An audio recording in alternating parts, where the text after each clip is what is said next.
Hello, xin chào các bạn đã quay trở lại với kênh YouTube Review 5 phút. Ở cuối tập 100, sau khi Vương Lâm dùng chiếm phủ kết thúc sinh mệnh của Hồng Điệp trước khi thân tử đạo tiêu, Hồng Điệp chỉ thều thào nói: "Vương Lâm, giúp ta lấy mạng Kiền Phong, được chứ?" Nói rồi, trong đầu Hồng Điệp khung cảnh lại một lần nữa quay cuồng, từng mảnh ký ức khi xưa lại hiện về với nàng.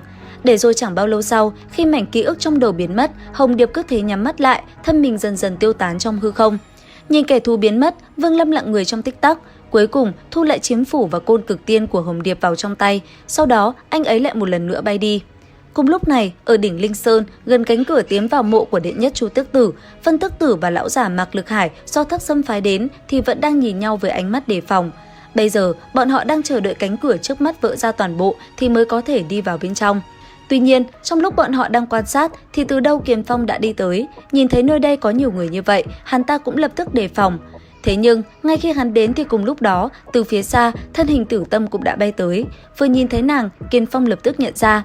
Đến đây, ánh mắt hắn lập tức biến đổi, trong miệng gằn lên từng chữ nói: "Tử Tâm!" Phía xa nghe được âm thanh ấy, nữ nhân kia vẫn không đáp. Mặc dù vậy, cũng trong lúc mọi người đang nhìn nhau hàm hề, thì từ xa lại có thêm một thân ảnh đang bay nhanh tới, đó chính là Vương Lâm. Ngay khi nhìn thấy anh ấy, con khỉ trên vai Mạc Lực Hải liền đỏ lên, còn lão già kia, lão nhìn Vương Lâm với nụ cười đầy quỷ dị. Đồng thời ở xung quanh, mọi người nhìn thấy Vương Lâm vừa tới thì lập tức gọi tên anh ấy. Đến đây, Nam Chính đảo mắt nhìn quanh một lượt. Cuối cùng, dừng lại ở trên người Vân Tước Tử, thanh âm vang lên nói: "Vãn bối thăm kiến tiền bối." Nghe vậy, lão già kia đáp: "Người cũng đến đây đi." Nhìn lão Vương Lâm mỉm cười, từ trong túi trữ vật lấy ra một cái tượng gỗ rồi nói: "Việc năm đó ta hứa, bây giờ đã hoàn thành." Dứt lời, ném tượng gỗ về phía lão, Vương Lâm đi đến một góc rồi liền khoanh chân ngồi xuống. Tới bây giờ, anh ấy mới đảo mắt nhìn quanh và dừng lại ở lão già cùng một con khỉ. Nhìn lão, Vương Lâm có cảm giác kỳ lạ. Bất giác, anh ấy lẩm bẩm hỏi: "Hắn rốt cuộc là ai?" Đáp lại ánh mắt Vương Lâm, lão già kia chỉ lặng im một cách quái dị. Tuy nhiên, cũng trong lúc đó từ phía xa lại thêm một bóng dáng nữa bay tới. Nhìn kỹ lại, đó chính là Liễu Mi, nhìn cô ta bây giờ mặt đã đầy sát ý. Vừa đi tới, cô ta đã ngay lập tức bước về chỗ Vương Lâm. Thấy vậy, Nam Chính chỉ lạnh lùng nói: "Vương mỗ không muốn bị quấy rầy, đừng đến gần." Lý Mộ Uyển ở trong lòng ngươi là như thế nào? Tránh ra, cho dù ý cảnh của ngươi đã đạt viên mãn, nhưng Vương mỗ muốn lấy mạng ngươi cũng không khó khăn đâu. Nghe vậy, nữ nhân kia chỉ biết thu hồi cơn lửa giận trong lòng, cô ta xoay người hướng về chỗ Kiền Phong. Còn Vương Lâm, anh ấy lại một lần nữa đảo mắt về phía lão già cùng con khỉ. Bất giác, anh ấy lẩm bẩm hỏi: "Người này hay là do đoạt xá sao?" Nói đến đây, Vương Lâm lại tiếp tục rơi vào trầm tư suy nghĩ, lát sau mới giật mình nói: "Đồ ti man niệm, Thác Sâm ư?" Dứt lời, Vương Lâm ánh mắt liền hiện lên hàn quang rồi rơi vào trầm tư trong giây lát. Vô tình, anh ấy lẩm bẩm: "Thác Sâm vẫn chưa thoát khỏi phong ấn, chẳng lẽ hắn có thể dùng tu tinh chi tinh thoát ra hay sao?" Nghĩ đến đây, Vương Lâm định tiếp tục suy diễn thì bất chợt một tiếng nổ trầm thấp vang lên, cánh cửa trước mắt anh ấy đã ầm ầm vỡ nát. Đồng thời, ở những nơi khác, rất nhiều tu sĩ không tìm được đường đến Linh Sơn cũng bỏ mạng, thân tử đạo tiêu ngay tại không trung. Giờ khắc này, Chu Tước Tử lão vô cùng bình thản, nhìn khối nham thạch trước mắt đang dần tan vỡ, trong mắt lộ lên một vẻ vui sướng nói: "Sư đệ của ta, cuộc chơi chẳng qua chỉ mới bắt đầu mà thôi, còn chưa đến cao trào đâu. Đệ tử ngoan của ta nhất định phải dùng ra bảo bối mà ta đã đưa." Cùng lúc đó, ở tại cánh cửa tiến vào mộ địa Chu Tước Tử đời thứ nhất, trước tình hình nguy hiểm, những khe nứt ngày càng mở rộng, Vân Tước Tử lão lập tức hành động. Ngay lập tức, lão cùng vài tên của tiên di tộc vận lực, sau đó tất cả đồng thời công kích cánh cửa trước mắt mình, hòng mở ra cánh cửa tiến vào mộ địa.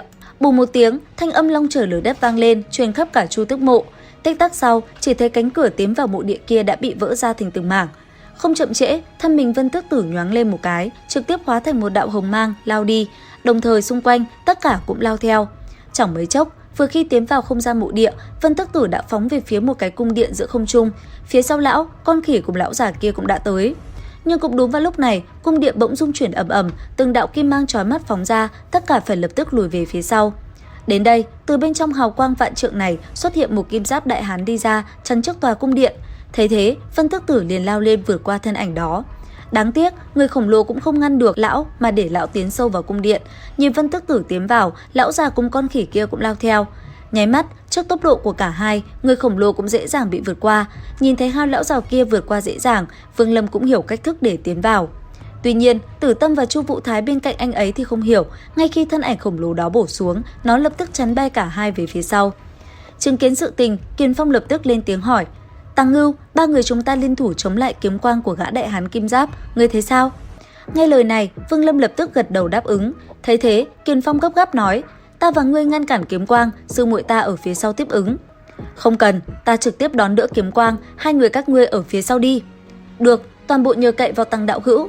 Lời hắn vừa dứt thì Vương Lâm đã phóng người đi dẫn đầu, theo sau là hai người kia phóng về phía thân ảnh khổng lồ. Vào một khắc, trước khi ba người tới gần, đại hán kim giáp lập tức vung tay, quang mang chói trên lưỡi kiếm tỏa ra, liệp bổ xuống phía dưới. Uỳnh một tiếng, Vương Lâm gầm lên, anh ấy lộ ra bộ dáng chật vật chống đỡ toàn bộ kiếm quang vừa bổ xuống. Nhất thời, khí lãng cũng ầm ầm khuếch tán ra xung quanh. Nhìn Vương Lâm như vậy, Kiềm Phong đột nhiên cười xảo trá rồi nói: "Tăng đạo hữu, Kiên mỗ tới tương trợ." Dứt lời, hắn lao về phía Vương Lâm định mục kích lấy mạng anh ấy. Đáng tiếc, Vương Lâm đã quá hiểu tâm tư của hắn. Ngay khi tên này gần lao tới, nam chính của chúng ta đã lấy ra bảo tháp chứa vấn đỉnh ý cảnh của Chu Giật đón đỡ kiếm quang. Sau đó, thân hình anh ấy lập tức né tránh khỏi kiếm quang và thu hồi bảo tháp bay đi, để lại cái tên Kiềm Phong một mình chống đỡ kiếm quang bổ xuống. Thấy thế, Kiềm Phong lập tức dùng ra pháp bảo đón đỡ đòn công kích đó. Còn Vương Lâm, anh ấy nhân lúc đó lập tức phóng ra tượng gỗ chứa tuế nguyệt ý cảnh. Ngay khi làm chậm đối thủ, anh ấy đã xuất hiện sau lưng Hồng Điệp rồi cầm tinh kiếm vung ra hai luồng ánh sáng về phía của cô ta. Làm xong, Vương Lâm mặc kệ cô ta, anh ấy lập tức phóng về phía tòa cung điện phía xa. Tuy nhiên, ngay khi Vương Lâm tưởng chừng đã tới được cung điện thì từ trên cao, một đạo kiếm quang lại ầm ầm bổ xuống. Đối diện với nó, trong tay lập tức xuất hiện một cái rìu chặn lại kiếm quang đang bổ xuống, đồng thời bảo tháp chứa ý cảnh vấn đỉnh cũng lập tức xuất ra. Mượn sự trì hoãn này, thân hình Vương Lâm như tia chớp lập tức biến mất, thoáng cái đã đi vào được bên trong cung điện kia. Vừa dừng lại, trên miệng Vương Lâm đã thổ huyết, không chậm trễ, anh ấy lập tức cho đan dược vào trong miệng rồi tiến sâu vào trong cung điện. Còn phía xa, Liễu Mi cùng Kiền Phong thì đang vật vã chống đỡ kiếm quang đang bổ xuống, thì bất chợt kiếm quang cùng hư ảnh khổng lồ biến mất. Đến đây, trên miệng Kiền Phong thổ huyết, hắn ta giận dữ quát: "Tăng Ngưu, ta nhất định phải khiến ngươi phanh thây vạn đoạn. Nếu không phải ngươi không có ý tốt, ba người chúng ta liên thủ thì sao phải như bây giờ? Ngươi và tên tiểu tử kia câu kết làm bậy, đừng cho là ta không nhìn thấy. Hãy nhớ, năm đó ngươi đã đáp ứng ta cái gì?" Có Vân Tức Tử ở đó, Tăng Ngưu rất khó rút về mệnh hồn, Vân Tức Tử sẽ không dễ dàng để hắn thành công như vậy. Sư phụ cấp cho ta một vật để đối kháng thập ức tôn hồn phiên, ta chỉ muốn mệnh hồn, nếu Vương Lâm không giao nó ra, ta sẽ lấy mạng hắn. Lời hắn vừa dứt thì không gian lại một lần nữa xoay chuyển. Lúc này, Vương Lâm đã đi sâu vào tòa cung điện kia. Một lúc sau, anh ấy mới dừng lại. Trước mắt Vương Lâm bây giờ là một tòa tháp cao lớn, trên tháp có một thân ảnh trường bào màu đỏ đang ngồi trên ngai vàng. Giật mình, Vương Lâm lẩm bẩm kinh hãi nói: "Chu Tước đời thứ nhất Diệp Vô Ưu sao?" Suy nghĩ Vương Lâm vừa dứt thì phía xa, thanh âm Vân Tước Tử đã vang lên nói: "Nếu đã đến thì tiến vào luôn đi." Nghe lời lão, Vương Lâm trầm ngâm một chút rồi liền tiến lên phía trước. Chẳng bao lâu sau, Vương Lâm đã thấy Vân Tước Tử đang ngồi vận lực. Lúc này, lão mặt đã tái nhợt, khóe miệng còn có tinh huyết chảy xuống.